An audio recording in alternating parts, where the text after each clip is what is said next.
Shalom and welcome to Israeli Salad. This week we'll learn about the history of the Jewish nation in the Diaspora, enjoy some ethnic Sephardic music, and witness an emotional meeting between a doctor and his patient.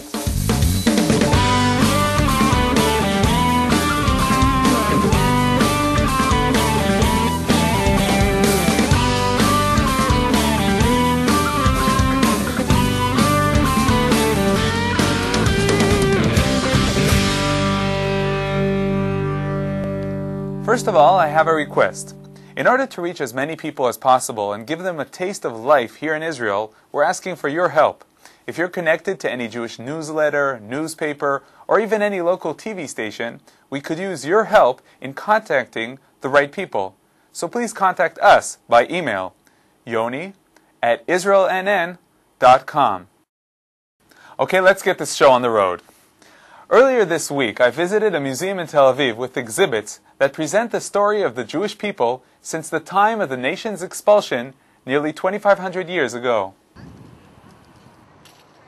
In the middle of the Tel Aviv University campus is Beit HaTfutzot, the museum of the Jewish diaspora. The goal of Beit HaTfutzot is to depict and to tell the story of the Jewish people, the creativity and vibrancy that's part of the Jewish existence throughout our history in the diaspora until today. A large variety of visitors come to Beit HaTfutzot, young and old, religious and secular, Israeli and tourists, civilians and soldiers. Basically, the things that they find out here is about themselves. It really tells them the story of their people and themselves. And they find out how to connect to the story of the Jewish people and find which angle is, I guess, right for them and which they fit into. The museum is divided into 6 gates, representing 6 main themes of the Jewish life.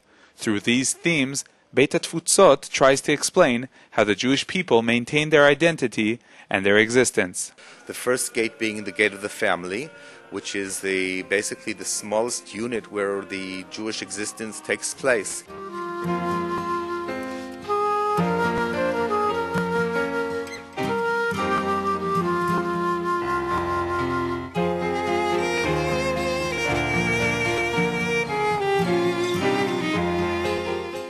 The next gate being the community, where the families got together and organized into communities to make sure they'd have the ability to fulfill their needs as Jews.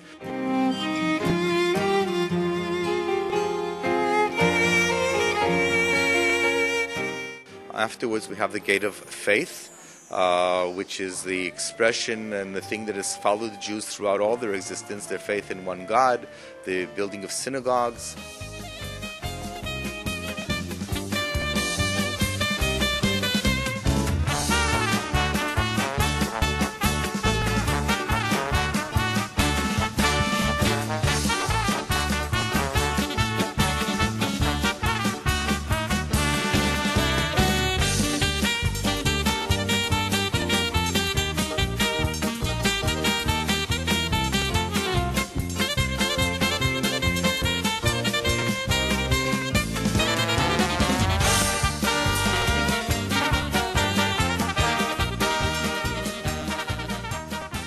Afterwards, the culture section, which talks about the Jewish contribution to their own culture and also the contribution to the cultures as a general thing in the societies that allowed them, whether it be in sciences and art and music, whether it be in all the various phases, Nobel Peace Prize winners and literature winners, etc.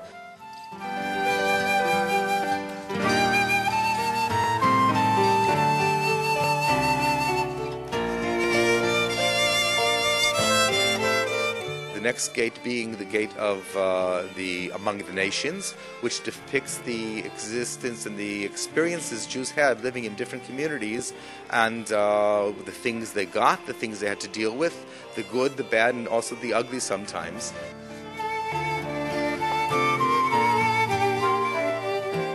That's all the Exilarch was doing. But he shouldn't be so busy acquiring property. He is, after all, David ben Zakkai, a descendant of the House of David, and head of the largest Jewish community in the world.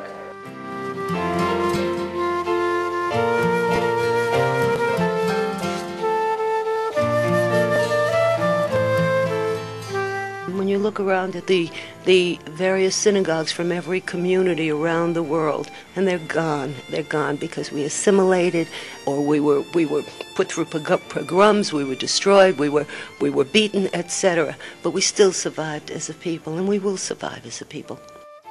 And the last gate being the gate of return, where they take the dream and the idea of Jerusalem and Israel and turn it into reality through the various waves of immigration and the establishment of the State of Israel.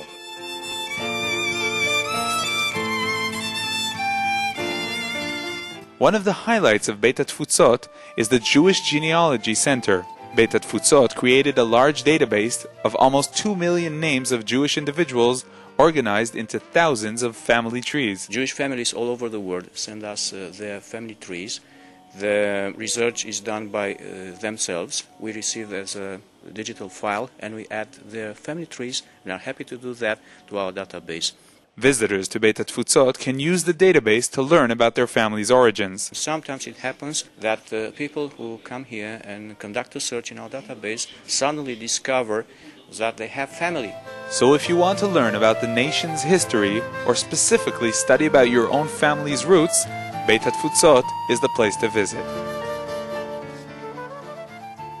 We'll be back in a moment with some ethnic Jewish music. And now I'm here for a year with Sruli Wolfson. Hi, my name is Sruli Wolfson. I came to Israel about 9 months ago from New York. I met a rabbi in Manhattan who invited me to come live at his home in the old city in Jerusalem. When it snowed in Jerusalem, I got stuck in Jerusalem and ended up at an apartment of somebody who was studying in Or Sameach. I was home for Sukkot in New York. I came back to Israel and I started working here on Kibbutz Beirut Yitzchak. This program that I am in here is a volunteer program. It's an Ulpan program, which is half a day of studying and half a day of working. And I will be updating you on the progression here at the kibbutz, what I'm doing, what's been going on. Hope to see you again soon. The 4th annual Oud Festival, celebrating music from Mideast and North African countries, took place in Jerusalem. Shlomo Blas joined one of the performances of traditional Jewish music, and, though Shlomo has no Sephardic background, he had a great time.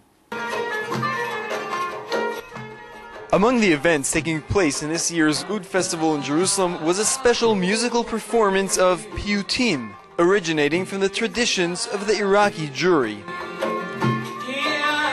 One of the organizers and professor of musicology, Edwin Sarusi, explains what a Piyut is.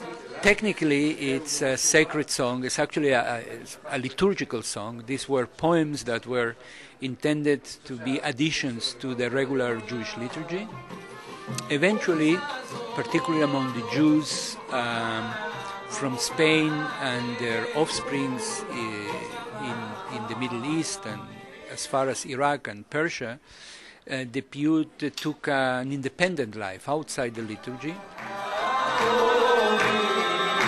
Organizers of the evening describe the performance as a revival and manifestation of texts, studies, and family traditions. The combination between what we have researched, understood by scholarly means, and turned that into a performance.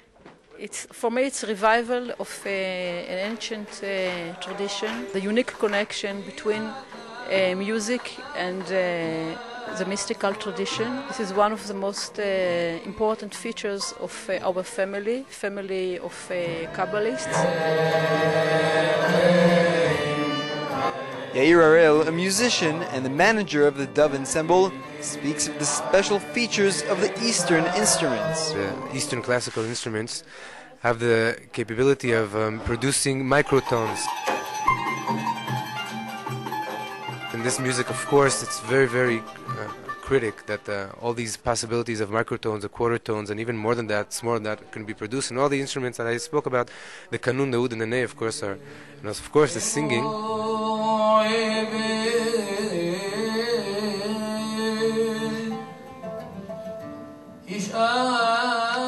Most of the members in this ensemble are strongly connected by their family traditions to the music of the Piyutim. But even the two members, who come from a completely different background, speak of a special connection. I studied classical music from a very young age, and then started to compose and play modern music and create modern music, but this is our really background. This music is belonging to our traditional, our culture, to our Jewish traditional culture. If you really listen to that music, you can hear some very deep and profound spiritual essence of music and of religion. Organizers of the evening hope it will not remain a one-time event, but rather mark the beginning of the revival of mystical and musical traditions.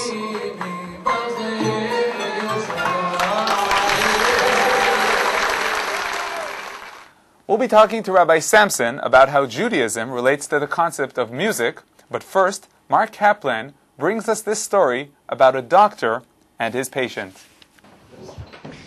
A special reunion took place this week at the Jewish Agency in Jerusalem between a doctor and his patient. New York surgeon Dr. Daniel Igor Bronovin met with 17-year-old Sergei Zvezdin for the first time since he saved the boy's life. On March 11th, Sergei boarded a number 37 bus in Haifa to go for a haircut. A Hamas suicide bomber blew up the bus loaded with teenagers.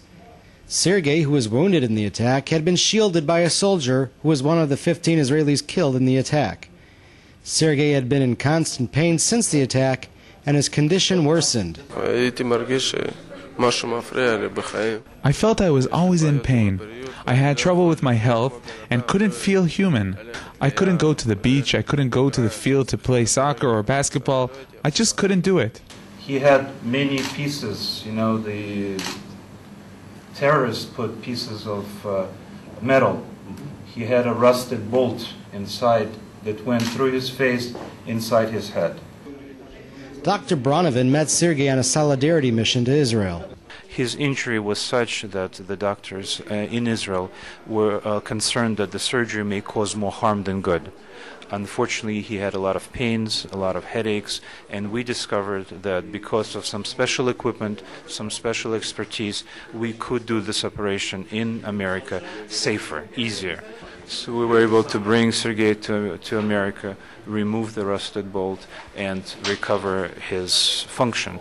And then we brought him back again to reconstruct his eardrum. And we're hoping to be able to do the same for many other people, but instead of them coming there, which is not so easy, we will bring doctors here to do this, God willing. Now I feel well, like I should, like a normal person. I'm healthy now, no problems. Now everything's okay. He saved my life. Sergei, his family, and the Jewish Agency wanted to show appreciation for all that Dr. Bronovin had done.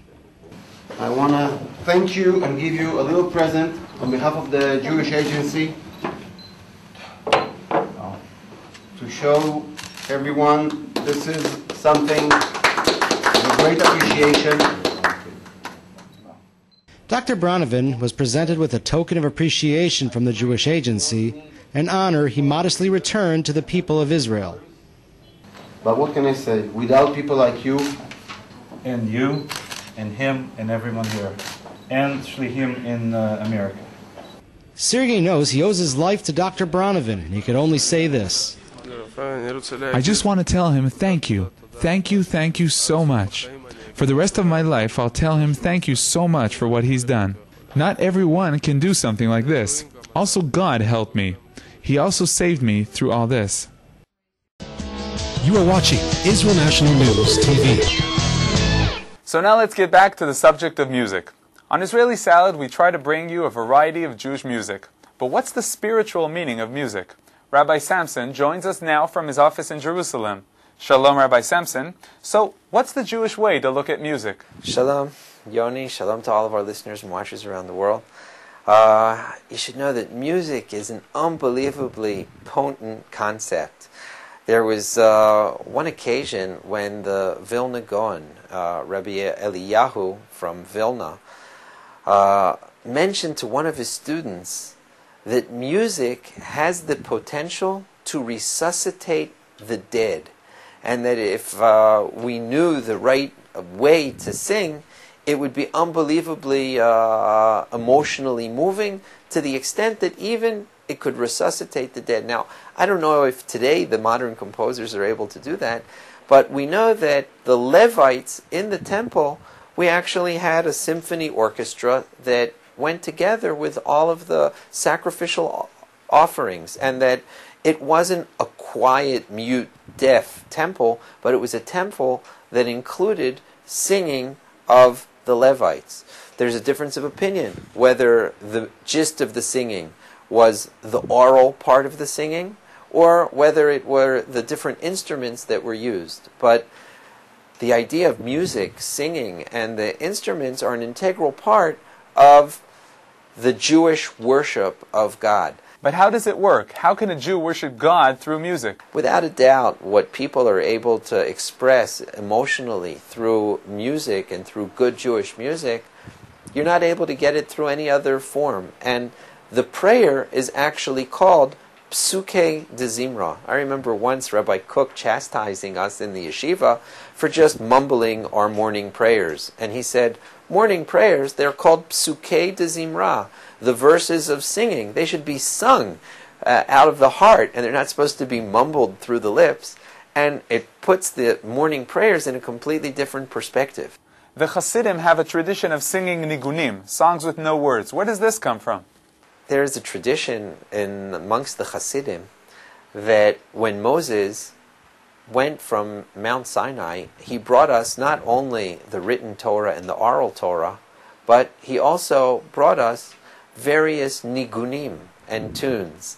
And the Hasidim believe that one of those tunes has actually remained a traditional tune, and that is one of the nigunim of Chabad. And what the tune is able to do is able to lift the soul in a union with God, something that with words you're not able to get. I think the shofar blowing is a little bit of an example of that, and that it's something that is not words, but it's a tune, and that when you adopt yourself to this tune, you're able to understand very basic, deep principles of creation and feel emotionally a connection with God. Thank you very much, Rabbi Samson. The Weekly Insight is brought to you in cooperation with Machon Meir, the largest Zionist institute in Israel, bringing people closer to Judaism. I again remind you all to send us your emails with ideas about who might be interested in hearing about our programs. We'll now end with a song from Rabbi Tuvia Bolton from Kfar Chabad. Rabbi Bolton will be, God willing, on our next program. So, join us again next week. Until then, Shalom.